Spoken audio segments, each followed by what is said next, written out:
All right. So first and foremost, thank you for joining us on the Secrets to Admission Success for the Harvard Kennedy School. You may be thinking to yourself, why are we so hyper-focused on one school for master's degrees? And the reason is, not only am I an alum that we're going to discuss, but it is a program that we know very well with an excellent track record on it.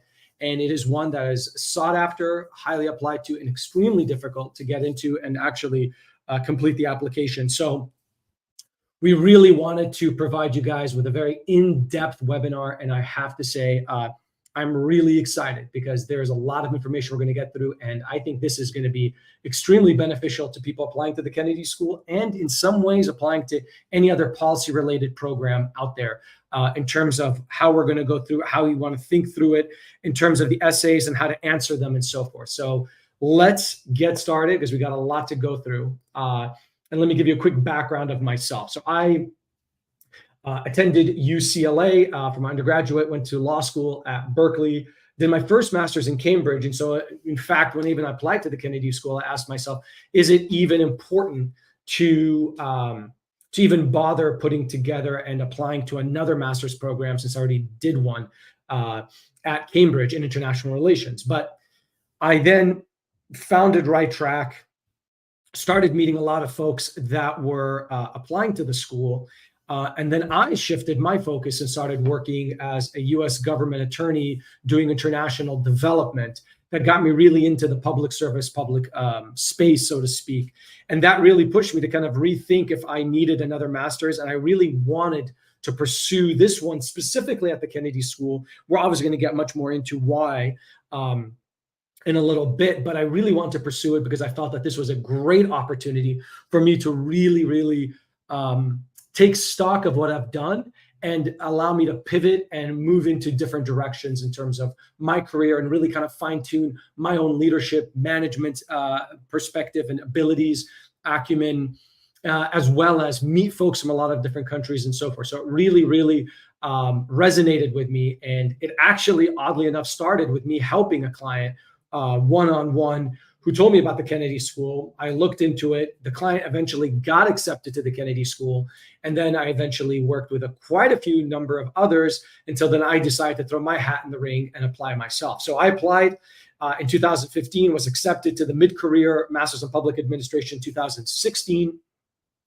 Also super fortunate, received a fellowship from the Center for Public Leadership. It's called the Emirates Leadership Initiative, which was a full scholarship. And we'll talk a little bit more about financial aid as we go through this talk.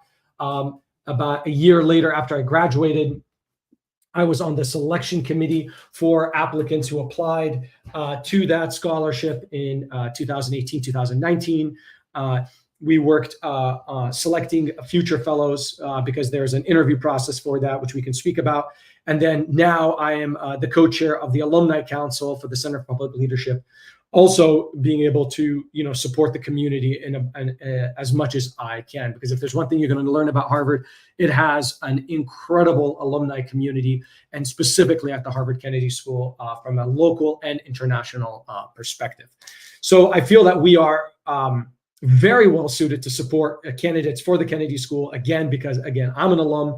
Some of my experts are alum of the school, and we've helped quite a few people with that process to get into the school. Now, we tried to look back and say, what were some of the common pain points that a lot of our clients faced while going through the process. And as you can see right there, we have a number of significant pain points that kept reoccurring over time. Not knowing which, how the policy degree is really going to serve a short and long-term goal. And that, by the way, is something I even suffered from. I said, okay, I know I have all these graduate degrees and undergraduate.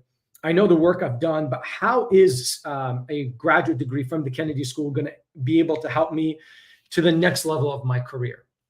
And I think that's a very important question to ask yourself, because it's going to inform how you write the application, but more importantly than just writing it, what you're going to do when you're a student at the Kennedy School, so that you can really maximize your time to really supercharge your career path thereafter.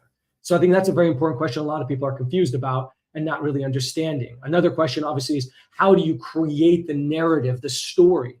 Now, you have years of experience. Unlike most other graduate programs, or especially undergraduate, you have years of experience, minimum 2 to 3, upward of 8 to 10 to 12 to 14 years for those mid-careers out there.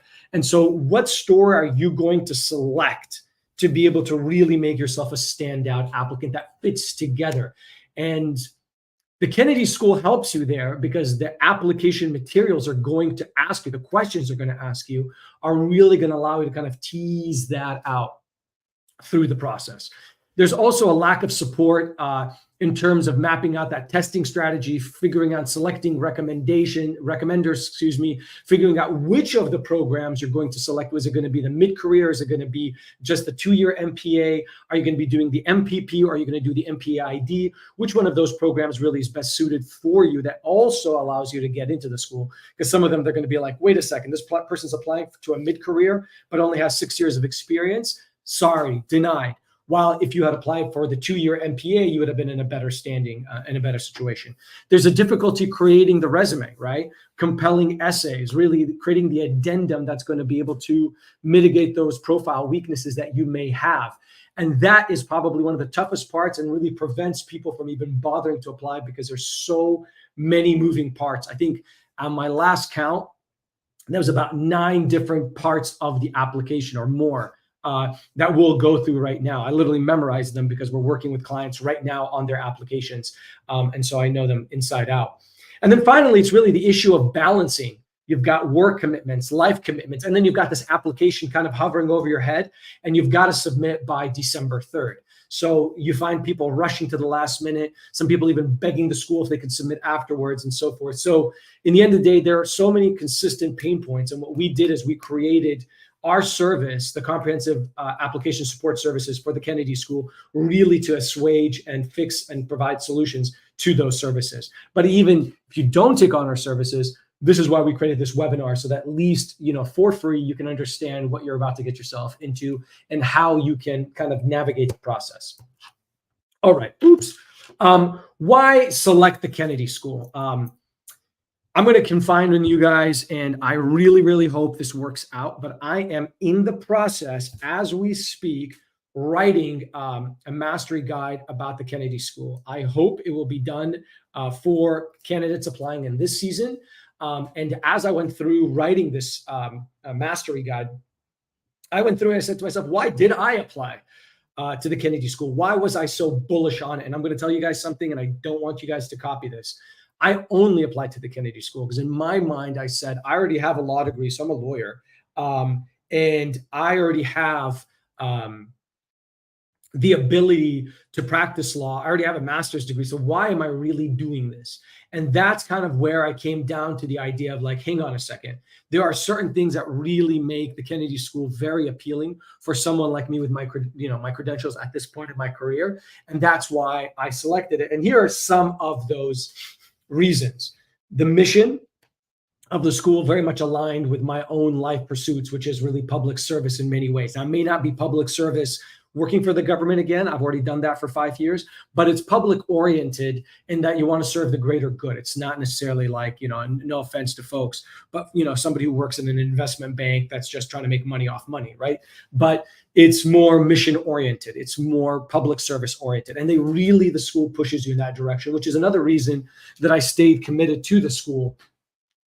I really stayed committed to the school in terms of being on the alumni council for the Center for Public Leadership, because it's something very close to my heart. While there, you meet some incredible faculty that either are visiting faculty, adjunct faculty, or permanent faculty there. While I was there, we had some really outstanding speakers, Hauser fellows, teachers there that were really, like, I remember some of the bigwigs there that really inspired us in terms of teaching and what they've been doing for such a long time. Marshall Gans, Nick Burns, Ronald Heifetz. The list goes on. Subsequent years, we had the former Prime Minister of New Zealand come and talk to us. We had the former Secretary General of the United Nations. You can imagine the folks that come in there either to give guest lectures or to teach students, really from their own experience being in the field. The alumni, I cannot tell you how critical those guys have been in terms of my own career path. I've gotten subsequent opportunities and jobs and travel experiences, all kinds of great stuff because of the alumni of the Kennedy School. The curriculum, especially for a mid-career, even for an MPA, is quite flexible. The curriculum for the MPP and the MPID is a little bit more structured. But even so, the curriculum is so outstanding because it gives you so many opportunities. There's over 100, some people say even 200 electives that you can take at the Kennedy School and across Harvard at different schools as well, because of the one Harvard policy that really allows you to kind of sink your teeth in so many different courses. In fact, the biggest issue you're going to face is FOMO more than anything else at the Kennedy School. So because there's so many great courses to take, so many professors that you want to learn from and so forth. The pedagogy itself is so interdisciplinary. As an MPP, you have something called the PAE, which is really an experiential learning opportunity to work with an organization and allow your classroom knowledge to be reflected in an organization's problem. You've got something similar with the MPID that allows them to work on a real development problem. You've got within even the mid-career program, you've got opportunities to do certain things that are interdisciplinary. Like I took a class on operations management and worked with an organization that had issues that we were trying to help resolve and kind of streamline their operations. So really like hands-on learning experiences, which is super, super important. I already mentioned the one Harvard mechanism, but also, in terms of getting access to the business school, the law school, you can also have access to MIT, you have access to Fletcher out there in Boston as well. And of course, the ranking of the school.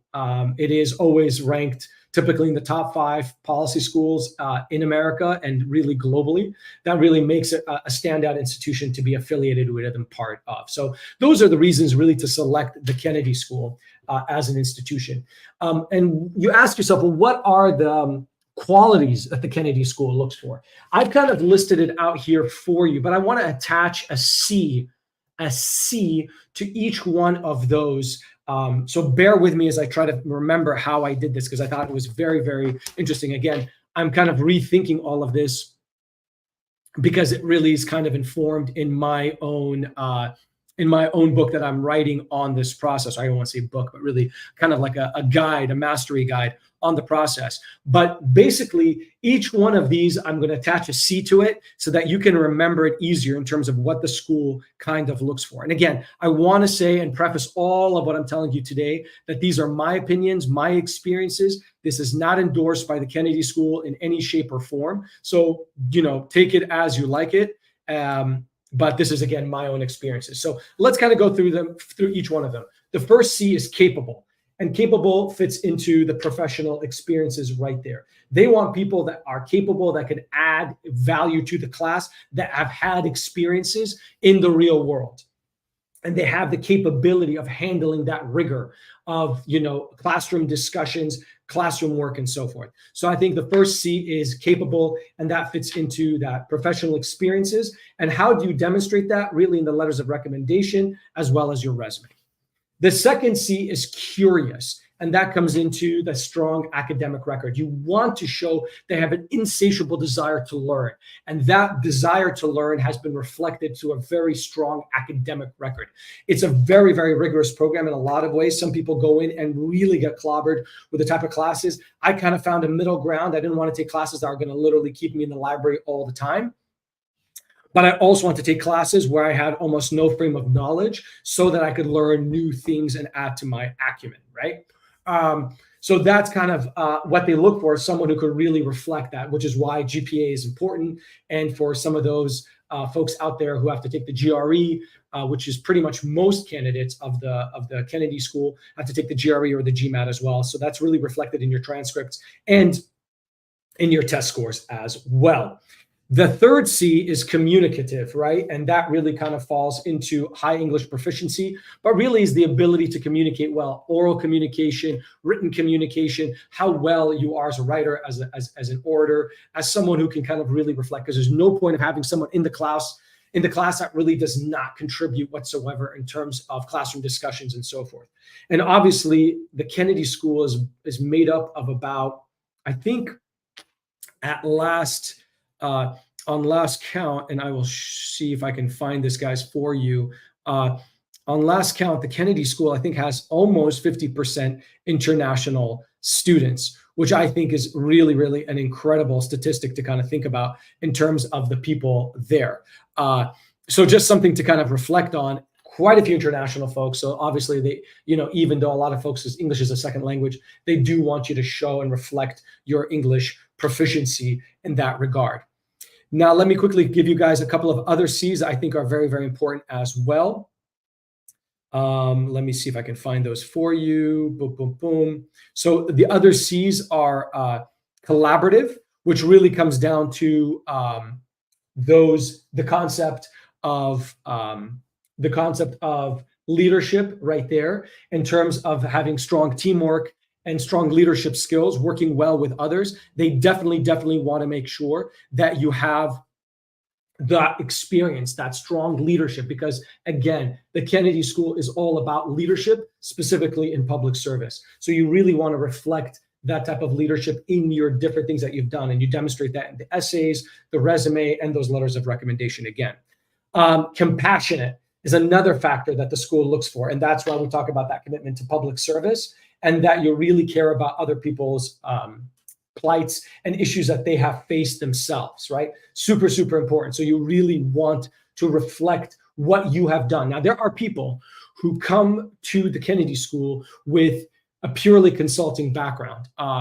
And what you need to do is, within that consulting background, to show what you've done for government, for the public sector that has a public good as well. If you, as well as offline things that you've done in terms of volunteer work and so forth. So I think those are very, very important, is showing a sense of compassion through public service work that you've done professionally, and in terms of the volunteer work that you've done as well. And as I said, you demonstrate those in the essays, the resume, the volunteer experiences, and your professional experiences as well. And then finally, it's a sense of commitment. They want to know that you have a commitment to your career, to what you want to do in your life, because that commitment will then translate to how well and how effective you are as a student at the school. So it's really about your career goals. Why HKS? How committed are you to the school? How committed are you to your career goals? How clear is that delineation of who you are and what you want to do in terms of your career path? And that really is demonstrated in the essays. And it's not hard to demonstrate that in the essays, because the essays literally scream that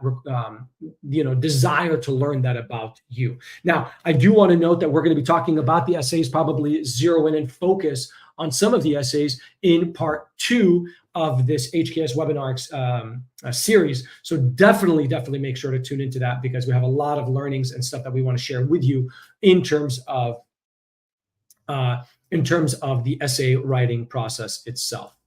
All right, let's jump ahead to why HKS then is so selective with that kind of acceptance rate. Now, that acceptance rate really goes from like 5, 6, 7% all the way to 20%, depending on the master's program. I kind of just landed in the middle at 15% categorically across the different master's programs. Again, there is no hard and fast statistic out there that I could find on what is the percentage of acceptance at Harvard, mostly forums and different things. So don't take my word for it. This is just a general idea of, it is a high it's a low acceptance rate. Around 1 in 6 people are accepted at the Kennedy School.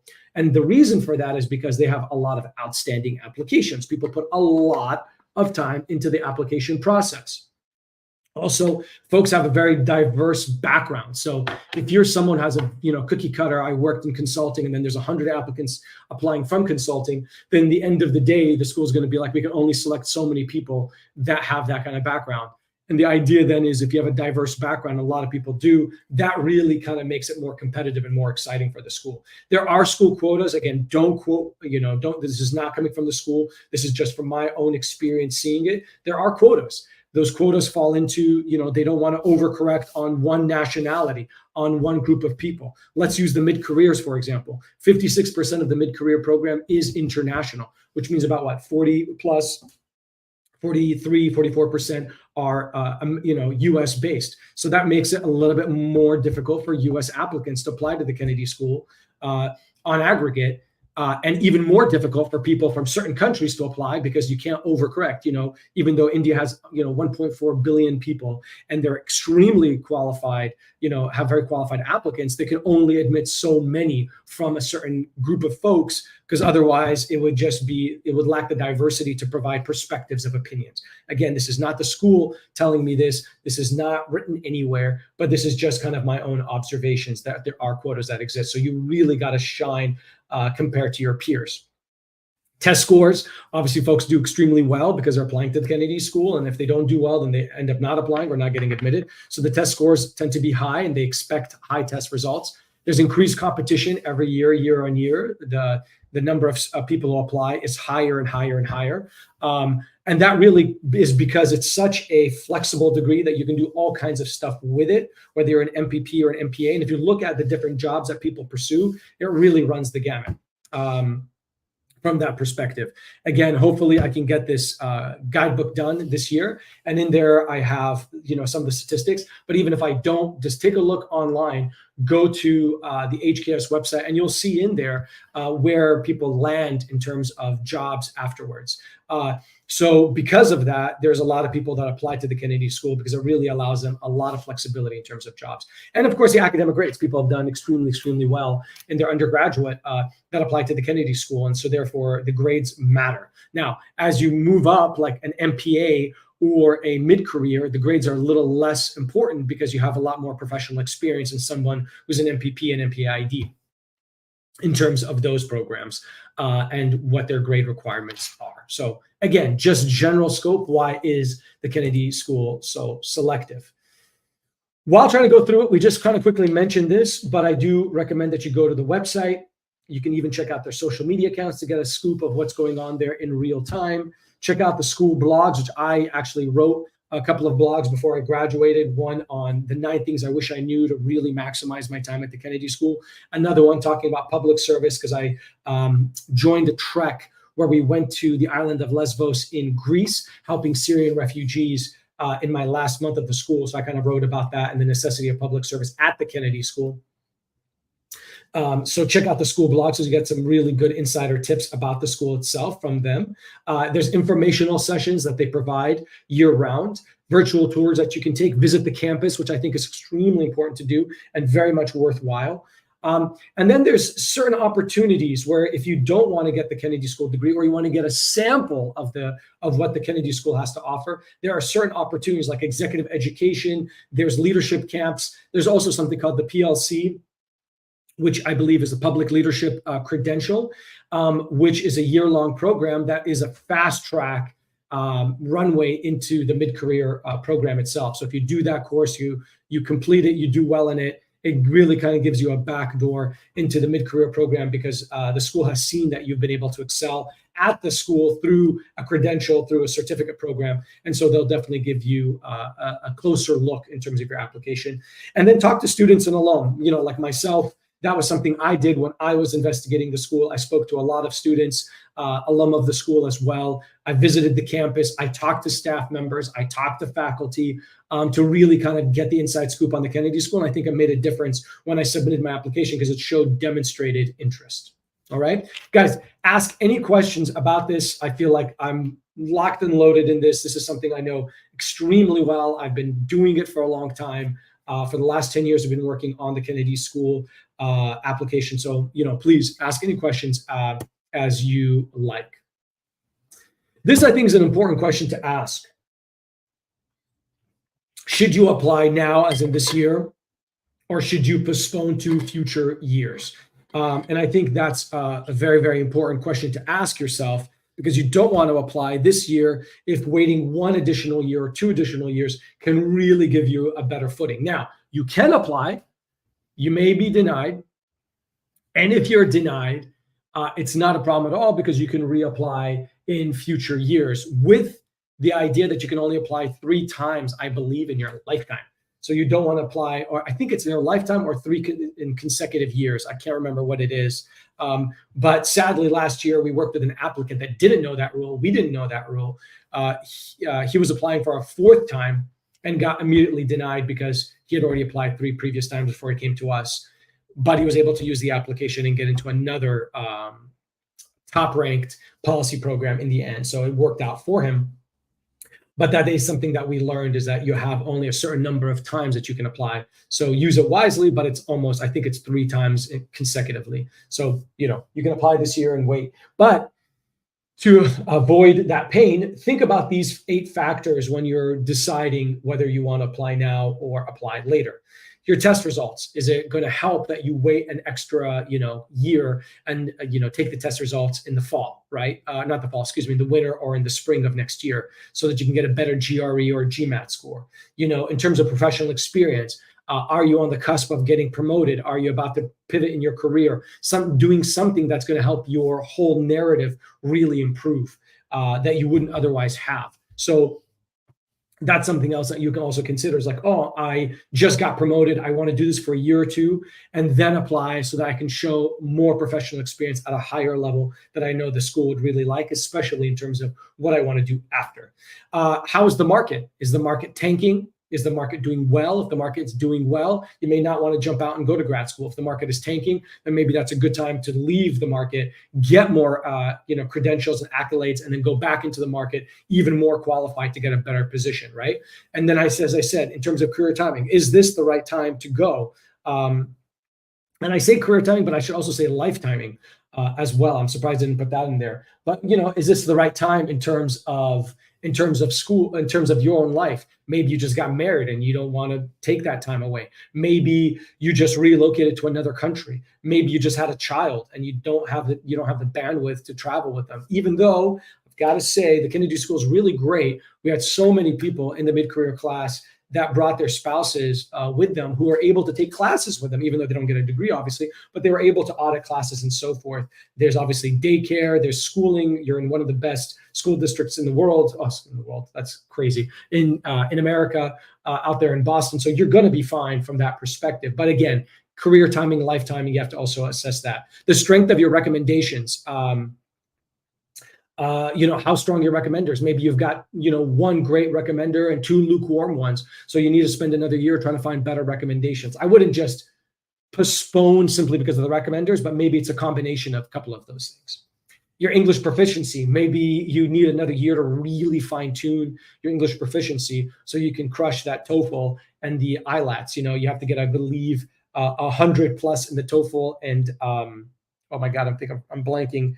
It's 100 plus in the TOEFL, and a 7.5 or 8 in the IELTS. So you want to make sure that you get those scores and really assuage the concerns of the school that you may not need the English proficiency. And trust me on this, you do not want to go to the Kennedy School if your English is not up to par. Not only are you probably going to get, people are just not going to be able to communicate with you. Just a fact. I'm not trying to say anything crazy here, but it is so mission critical that your English is good enough to understand and to vocalize so that you can really engage. Otherwise, it's like going in and not be hard of hearing because you can't understand what people are saying. And it's difficult for you to really engage in the classroom experience.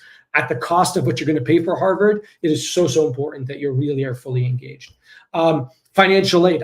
I've worked with people in the past that weren't able to get financial aid and had to defer their admissions because they weren't able to really kind of delve deep and secure financial aid and had to reapply for that. And we'll talk a little bit more about that financial aid. So maybe you need to wait a year to get funding.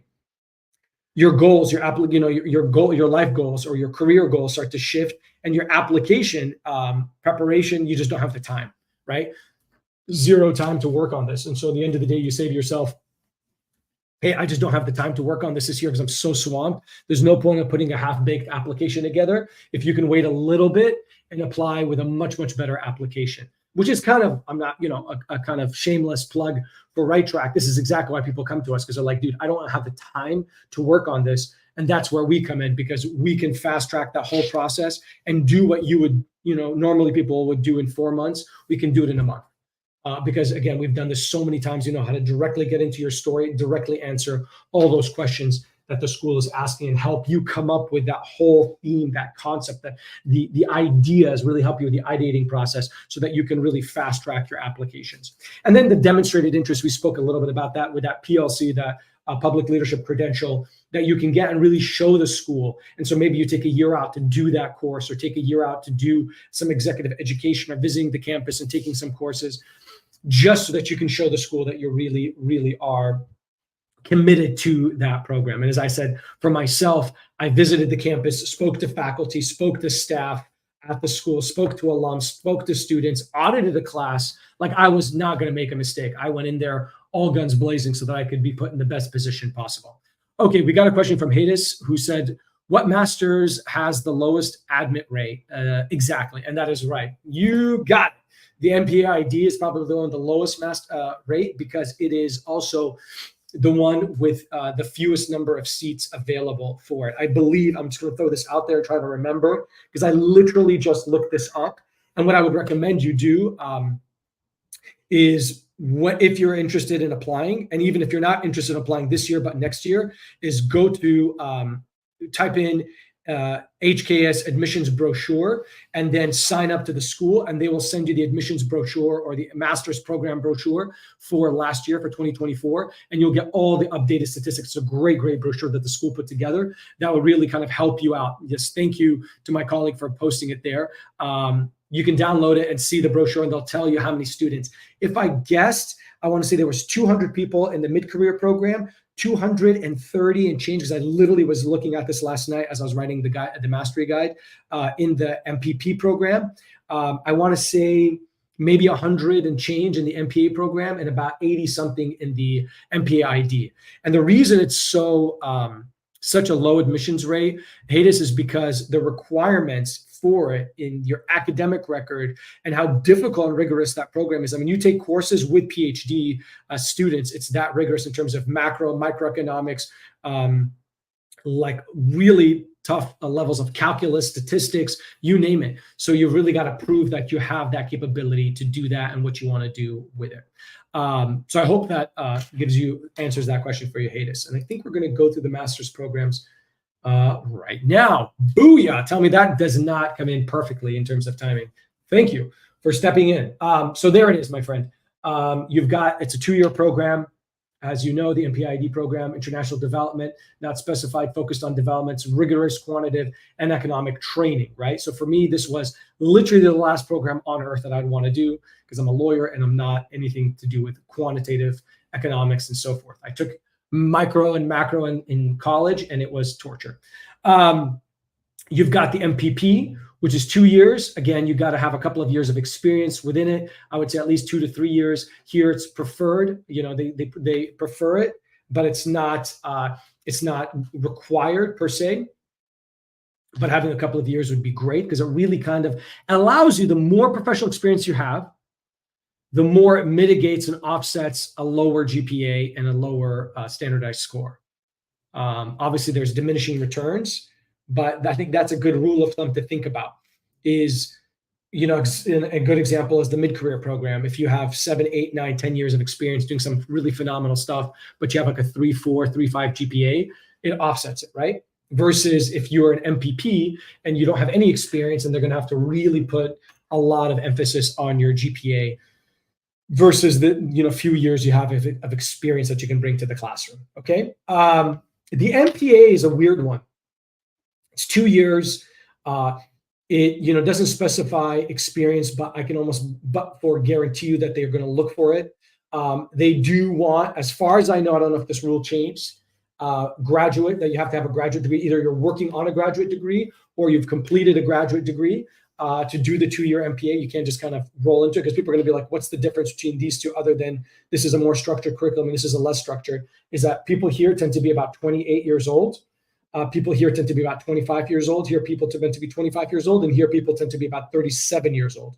The level of experience you have, as I said, for the mid-career program, it's a 1-year degree. It's more for advanced leaders. They really kind of focus on that. If you're international, you don't have to do the GRE. Is that right? If you're international, you don't do the GRE. I know if you're a Mason, you don't have to do the GRE exam. I think you may still need to do it if you're international. I cannot 100% remember, but you could easily look that up and confirm that. If you're American, you definitely have to do the GRE. I had to do it. It was miserable. As I said, I've really bombed all standardized tests, the SAT, the LSAT, and the GRE.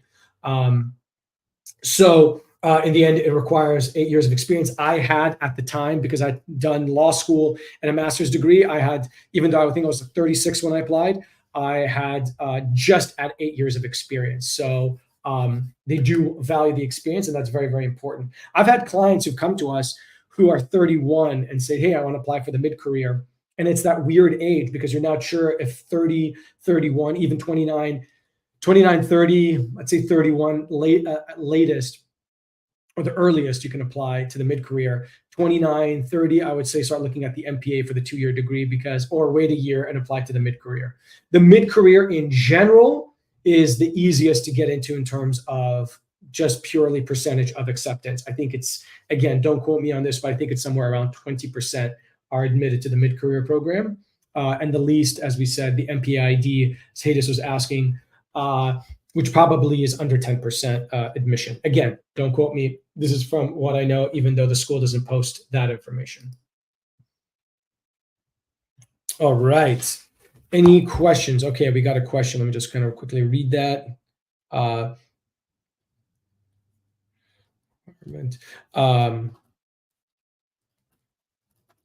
So does work experience needs to be related to public policy, or can I have work experience elsewhere and want to use a master's as a stepping stone to a way to compass everything? Great question, Anna. The experience does not need to be public service. Obviously, it helps to have public service experience big time.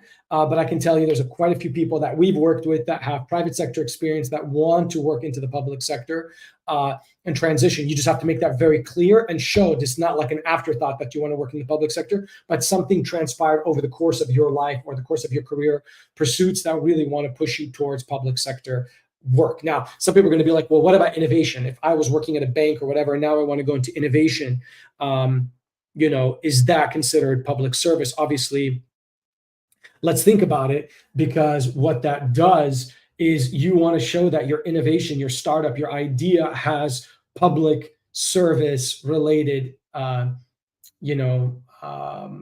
recipients, so to speak. You don't want to be just doing, well, I'm doing innovation to help people with food delivery, like an Uber Eats. I can't see, I guess, yeah, you're helping the public get food from one point to another point. But if there's a way that you can kind of say that, and then say how that is also going to help you deliver food to those in need and communities are, like underserved and, here and internationally, and you have that angle, that's a very important aspect in terms of how you can transfer that experience into something that really can benefit that public service perspective. But always show that what you've done, that there's authentically a line that shows why you want to do what you want to do in public service. Do not write and do not apply to the Kennedy School if you want to leverage the Kennedy School for a private sector job. You may do it afterwards, sadly, and I can tell you this is going to be a wild statistic, which I read about just yesterday, again, from the brochure. I want to say 86%, this is crazy, of people, I'm not even going to put that statistic that high. I'm going to say over 50% of people who did the MPID program ended up in the private sector, which is, again, is an MPA in international development, end up in the private sector. So there's quite a few people that end up in the private sector, MPA, MPP as well, and so forth, for good or for bad. So just something to kind of keep in mind. Nobody's going to sit there and shoot you afterwards and say, I can't believe you went to the Kennedy School and ended up in the private sector. We always want to kind of pull you back into the public to do public service, even if it's part-time, full-time, whatever. But in the end of the day, just make sure that when you're applying, that authentically there's a reason for why you want to apply in the public service area, in the public sector area. Okay, so I hope that answers your question, Anna, on that front. Hades got a question again. Is a 165 on the GRE quant competitive? Yes, I would believe that would be quite competitive, given that the GRE, I want to say, is out of 170 for each section. So 165 is uber competitive. I'll tell you guys my score, again, applying for the mid-career program.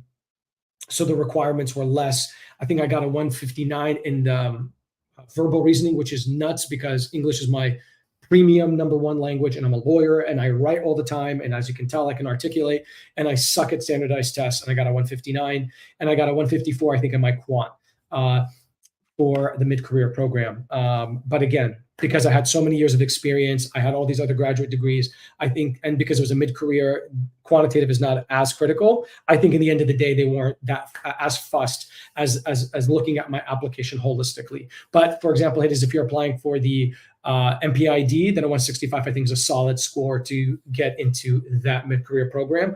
The MPID program and the MPP program. I think it's a solid score Again, as a lawyer, I tell you, don't quote me on it, but from what I've seen, that is a solid score. All right, my friend. Let's quickly jump into it. Standardized scores, this is just an overview. Again, don't quote me on it. I keep saying that because there's no reason to. You can find all this stuff on the HKS website as you go through the process. But think about how many factors I told you in the beginning and why the HKS application is so onerous, right? You've got your standardized testing, for some people, like here I say it's optional. And that's optional for, again, for people who are Mason Fellows, who are part of transitional countries, developing world nations. They definitely don't need to take the GRE. My suspicion is to say everyone else requires the GRE, who are American applicants for the mid-career program, and I think international applicants that come from developed world nations, so to speak. It seems a little bit archaic, but that's how they've had it. Everyone else needs to do the GRE or the GMAT. Obviously, most of you will be doing the GRE unless you're doing a joint degree. Okay, then we've got, so you've got the standardized test, you've got all the transcripts that you got to pull together. And again, for those international folks, don't leave the transcripts to the last minute because you may have to also get them translated. So that's super important. You've got the TOEFL, you've got the IELTS. Again, for those who are not native, there's a whole world that comes into that as a requirement because some people are going to be like, hey, I attended an American university. I attended an American high school in an international place. I, worked for 10 years in an international company, even though my education was, local in the local language. So you may have to message the school and ask them if I studied high school in a foreign language, but university in a hybrid English and a foreign language, but then worked for 10 years only in English. How does that play its role? You want to ask the school because you don't want to be in a situation where you apply and they're like, hey, where is your standardized test for, your English proficiency test because your undergraduate was not purely in English. So you want to make sure that you cover that up as well. You've got the resume, 2 pages. You've got 3 letters of recommendation that you got to find those recommenders. The essays, usually it's 5. I'll quickly read off the mid-career ones. You've got a career essay, professional contribution essay, perspective essay, adversity essay, diversity essay. You also have the optional statement. You've got a bio and background short answers. That's just the application materials, as I said, plus all the other stuff that you're piecing together. So you can only imagine most schools are just usually 1 essay, personal statement, done. Harvard, on the other hand, they go wild, which to me personally, I love because it really allows the admissions committee to get every aspect of the school. And you can't kind of shortchange a school and screw around and write like 1 great essay and 3 half-ass essays. It really kind of forces you to write really, really good essays. The mid-career, the MPA has 6 essays. The MPID has 5 essays. The mid-career has, as I said, 6 essays. I've told you the 5, plus the optional statement as well. The MPP and MPA also have the 6 essays as well, but they change them up. Sometimes they'll tell you it's the JFK essays as opposed to the career essay. Some of them will call it, the MPP policy track essay or something to that effect. Trying to figure out what you're going to do with the MPP degree. So they're almost similar. 3 of them are core across all, which is the perspectives, adversity, and diversity. And optional statement are pretty much core across all, but the other 2 change between the different programs. All right. But there's a lot, as you can see, that you have to focus on. So you're like, man, but it's so great, honestly, because when I work with clients, it's so fun to come up with an overarching macro story and then find how we can pull pieces of it to fit into each one of those essays. Well, this one will focus as an adversity. This one will be your perspectives in terms of how you thought through something differently. This one is really hyper-focused on diversity and kind of who you are and so forth. Let's throw this one into the optional statement and not let it be in one of the other core statements, okay? Let's jump into the resume structure. Another question from Hades. Thank you for peppering me with questions. Love it. I think the GRE or GMAT required has been waived for the MPA. There you go. So always double check it, my friend, because I do not want you to wait until November, find out that, oh, I said something and you found out it was contrary. We're helping you with the overall macro, right? But these small things change year on year. Always go to the school. And if you're confused, message the school, email them. I think the school will love it because they'll be like, oh, look, Hades just emailed us again. They're so committed, right? They want to get all the information. If the information is on the website, then don't email them. If it's clear, crystal clear, because then you're just going to bother them right? But if it's not crystal clear, then let them do that. And who knows, if you say it and 3 other people say it, then they may go back on their websites and update it so that it's as crystal clear as possible, so that people know that as well. But if that is the case, then that's great, because that GRE sucks as an exam. But Hades, let me tell you this: if your undergraduate GPA is not great and you do well in the GRE, it really can help you, because it serves to kind of tell them, listen, I may not have done well as an undergraduate, but let me tell you, since then, I've done all this great professional experience. I got all these great promotions. I took the GRE and I crushed it. So you should have no qualms with that. I also found 5 major grammar mistakes on the HK source, but I think that would be weird to post them all. Yes, my friend, do not tell them that. Let's keep that under wraps. Let them figure it out. Just goes to show that you're a great writer. But don't tell them, because that would be hella awkward to tell them, and they may think that you're overreaching. Focus on your application, my friend. I guarantee you probably won't even have any grammar mistakes if you're finding it on the HKS website. All right, let's get into some of the application components. We spoke about that here in terms of that. What we're going to dig into, some of it today, and then the rest of it on the webinar. I believe it's next week. My colleague will post that. I want to say it's on Monday. I'm super excited to do that one, because we're going to talk about some of the essays as well, which I love talking about because they're really, really exciting. We're going to talk a little bit today about the resume, a little bit about the recommendation letters, and I believe about financial aid as well. So in terms of the resume, the school gives you a kind of template format. I want to give you kind of what we usually put together, which kind of should fall in line with what the school is asking for. But let's start here. First thing you want to do, if you don't have a resume, which I think it would be shocking because most of you guys would have gotten work experience, it means you have to put together a resume. But the first thing you want to do is just kind of write everything down. And even if you have a resume, remember, this is not a professional resume, it's an academic resume, or you can call it a CV or whatever, an academic CV. So it needs to be more, it needs to over-index more on the, or more so on the academic cerebral side of you and activity side of you and volunteer experience side of you than just purely professional experiences. So write it all out in a Google Doc, all your experiences there, which I think is going to help you with the ideating process regardless.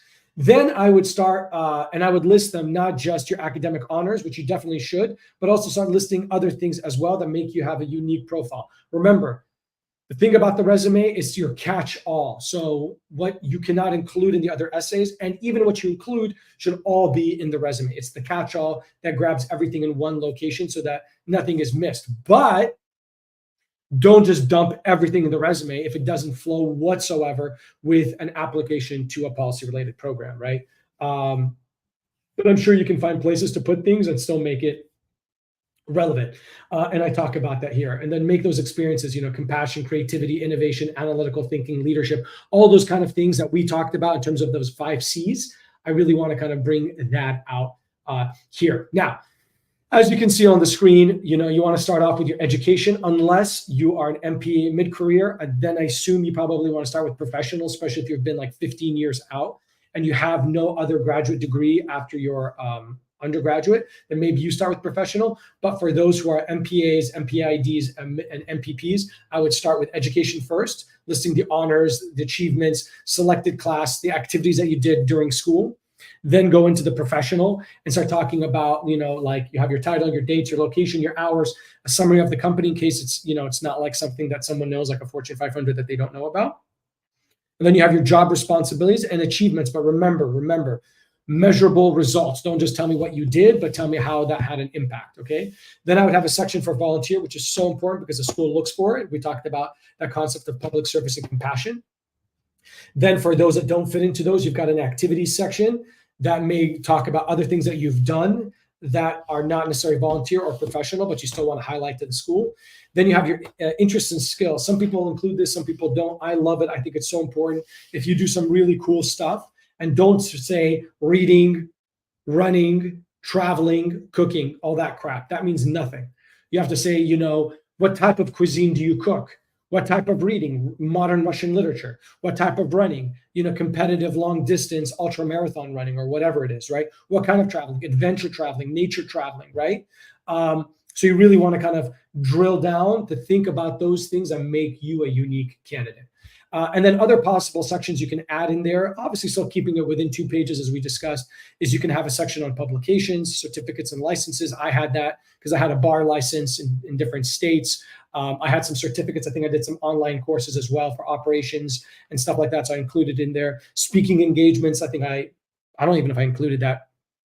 I think I had more of those after I graduated from the Kennedy School, but you have those speaking engagements as well. Oh, I taught classes when I was at Berkeley. So I put like the teaching I did just so that they can kind of see my personality and my background, even though it didn't necessarily pertain to the degree, but I still wanted to put it in there as long as it fit within 2 pages and didn't clutter it up. All right. Any questions at all about the resume? Because again, it's a very, very important part of your applications in general. All right. All right. Let's get into the anatomy of the addendum.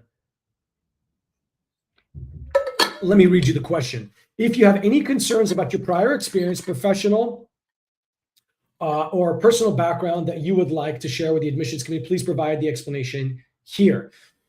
I can't tell you how many people ignore this, do not know why they need to write it, whatever it is. So here it is. Here are some reasons as to why. This is called the optional statement, otherwise known as an addendum. So what you would do there is you would write an addendum for a low GRE TOEFL score, explain to them why you had it. Don't make excuses, just explain why you didn't do necessarily well. A poor GPA that you may have had as an undergraduate and why. I can't tell you how many times we've worked with clients on that. And dude, we've gotten clients into the Kennedy School with not great GPAs, especially for the mid-career program, because we were able to explain it well and their professional experience was able to mitigate it. We've also not been able to work with clients who have had outstanding GPAs that weren't able to get into the Kennedy School. So it's not like we're miracle makers, but sometimes it works, especially if you have a strong optional statement. If you have a gap in your career or a lack of work experience and the school looks for that, let's say you're a mid-career, you're within the age range of like 32, 33, but you only have 7 years of experience by the time you start, maybe you want to write an addendum to explain why you have 1 less year than what they expect and show why the 7 years that you do have are so incredible and rich that will add to the classroom discussion. Major medical issue that really impacted your career, that kind of goes back to maybe why you had a poor GPA as well. Why your recommender may not be a current supervisor, especially for those applying for the MPP and MPID programs, and you have that experience and they want to have something from a current supervisor. And you can't get it because you don't want to kind of ruffle any feathers before you leave and you want to get accepted before you submit your resignation or what have you. And the way that you can write it out, I even provide you guys here with an example. So low GRE examples is maybe you perform poorly on your standardized testing. Maybe you attended a foreign school system. That's what I did. I attended a British school in Egypt growing up. My SAT sucked majorly. And therefore I didn't do well. And I wrote about that not only for undergrad, law school, my LSAT sucked majorly, but I was still able to get into a top 10 law school because I wrote a strong addendum. My GRE, as I told you guys, at 154 cumulative, I want to say, sucked majorly. Overall, in general, wasn't great for the Kennedy School caliber, but because I had great work experience and I had shown the academic rigor, if I'm able to meet a law degree from Berkeley, then for sure I can meet a Kennedy School degree as a mid-career.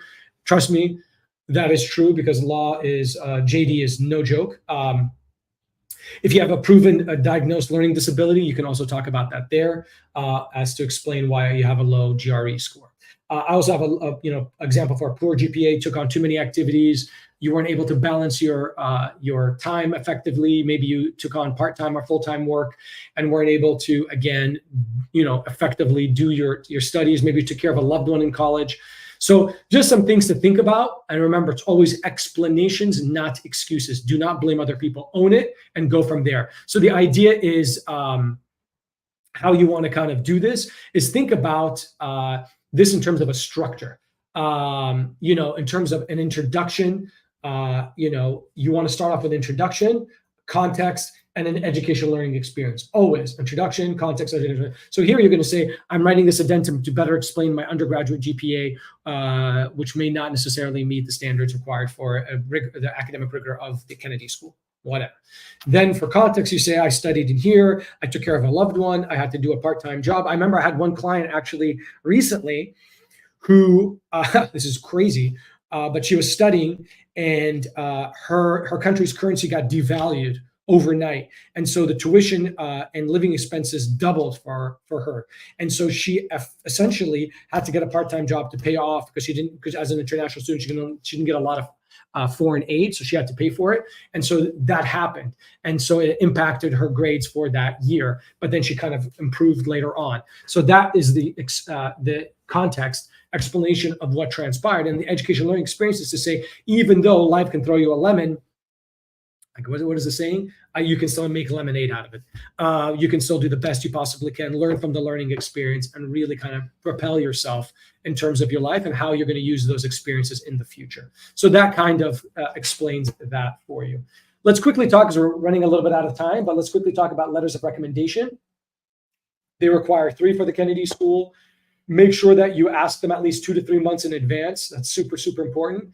Ask a professional, especially, and again, I don't want to get too in depth, because for each program, like if you're an mid-career MPA, you're going to focus more on the professional recommendations. If you're an MPP, or definitely if you're MPAID, you're going to focus more on the academic recommendations, because they want to see that. You can get other recommendations from volunteer or extracurricular experiences. Don't ask family and friends, because it hurts the veracity, the credibility of your letter. Don't ask someone you're not 100% sure will have your back. And don't ask someone who's a VIP, like the president of your company, that doesn't know you at all, versus someone who's a massive cheerleader like your supervisor, right? Because it doesn't matter. The Kennedy School is not going to be like, oh, you're the president of this company. We're going to take that more to heart than someone who's your supervisor. They just want the letter to be outstanding. And the letter is a series of questions that they will ask and be rated on, and the actual letter itself that they would write. Ask it in person if you can. Provide them with some bullet points to think about, or what we call a brag list. Outline it for them in terms of just general, as I said, bullets, so that they can think about it, and then politely follow up with them to make sure that they've submitted it. And always write to them if you got admitted into the program itself. Then just thank them for that. I also kind of wrote there, provide them with materials like, as I said, a brag list, a resume, and even your draft career essays or equivalent to the recommender, because I think that does help them to write a more precise letter of recommendation for you. All right. Quickly, financial aid. Damn, I had a lot on this slide. I didn't think I had so much. On the financial aid front, look at the tuition for the mid-career program. Absolutely bananas, $103,000. So you can get funding from fellowships, like the Center for Public Leadership. There's other fellowships at other centers. There's obviously, these are free funds, personal savings, which is what I did also as well, family support. There's funding with requirements, possibly that you have to go back to the school, the organization, the consulting firm. Maybe they'll pay for a mid-career Kennedy School degree. I'm not sure. Most of them pay for MBAs, not MPAs, but they may. But it's required that you go back. So that's company sponsorships.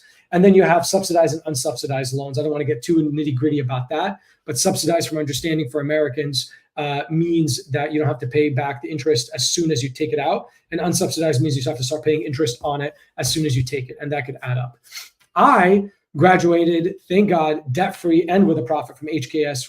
The main reason by far was because I won that fellowship I told you guys about, the Emirates Leadership Initiative, where they were able to pay 95% of this. So they paid all of this and most of this. I had maybe about $10,000 left to pay out of pocket, which I did from my own personal savings. I also did right track admissions. So I was working with clients much like you guys, while I was studying as a student. So I thought that was very important. And that helped me pay off my tuition and allowed me to graduate with a profit. And I budgeted. I stayed in a small, kind of humble place, so I didn't have to pay crazy rent.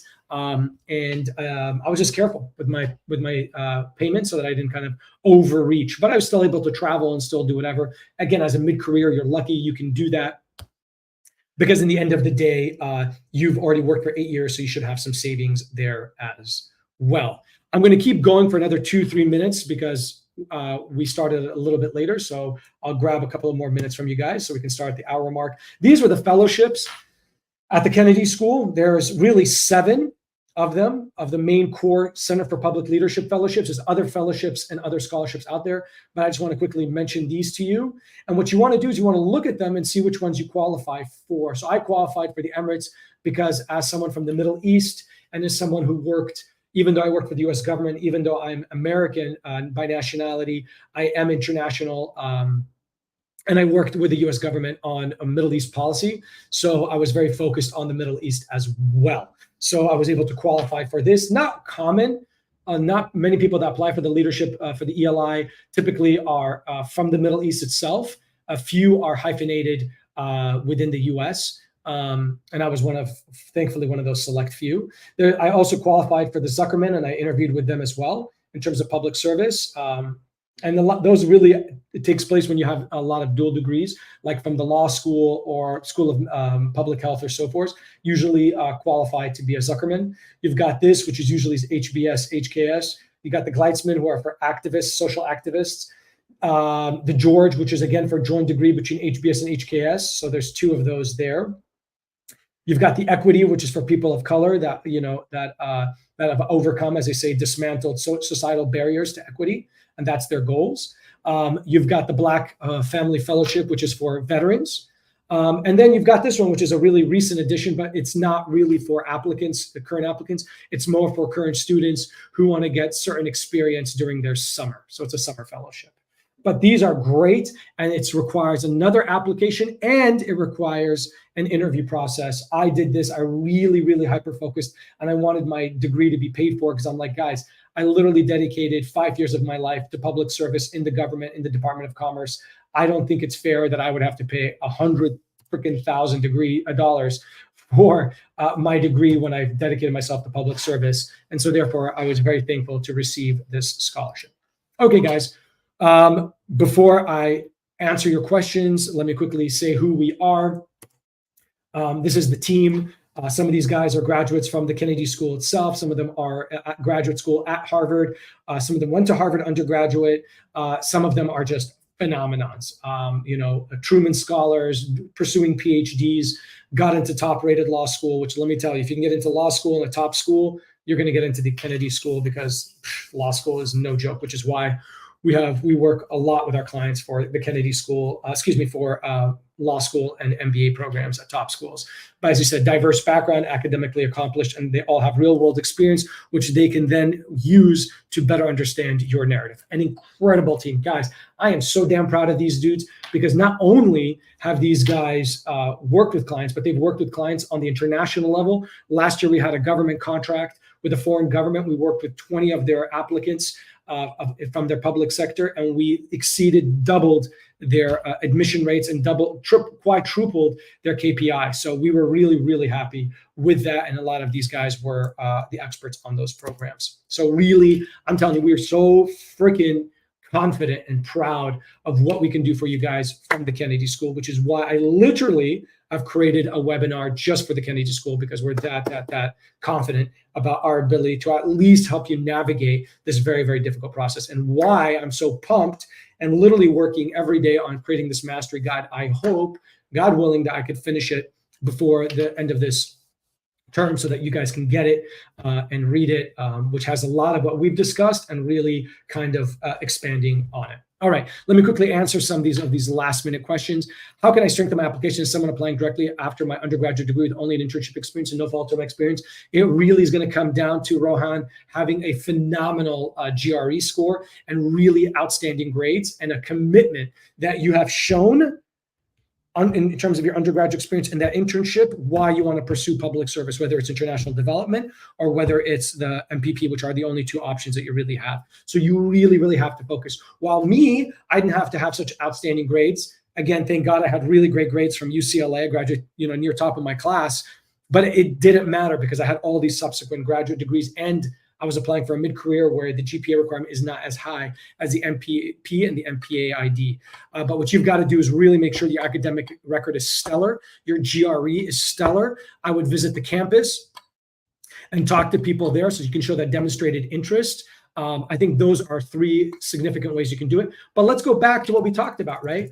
Applying now or apply later, right? You may just need to kind of pump the brakes, take a year, take 2 years to get that professional experience so that you could be even a better applicant. Or Rohan, apply this year. You may or may not get in. If you don't get in, no love lost. You go back, you get 1 or 2 years experience. And then in your optional statement, you write, and what have I done since I last applied 1 year, 2 years ago is I got all this crazy experience, which is just reinforced my, I want to go to your school.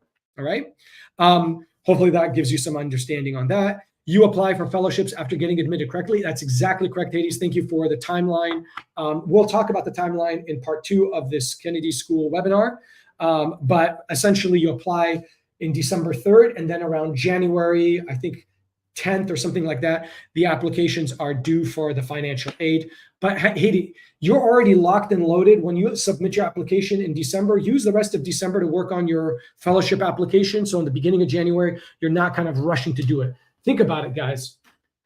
This is like a full-time job. You want to make sure that you have, if you want to get funding, you've got, it's like you want to make $100,000 in any job, you work full-time, right? So you got to work full-time and try to find financial aid. You don't want to go in there and be like, yeah, I never bothered, or I applied last minute, because it will dry up. You will lose it. So really, really kind of spend the rest of December hyper focused on that process and really kind of getting that buttoned up.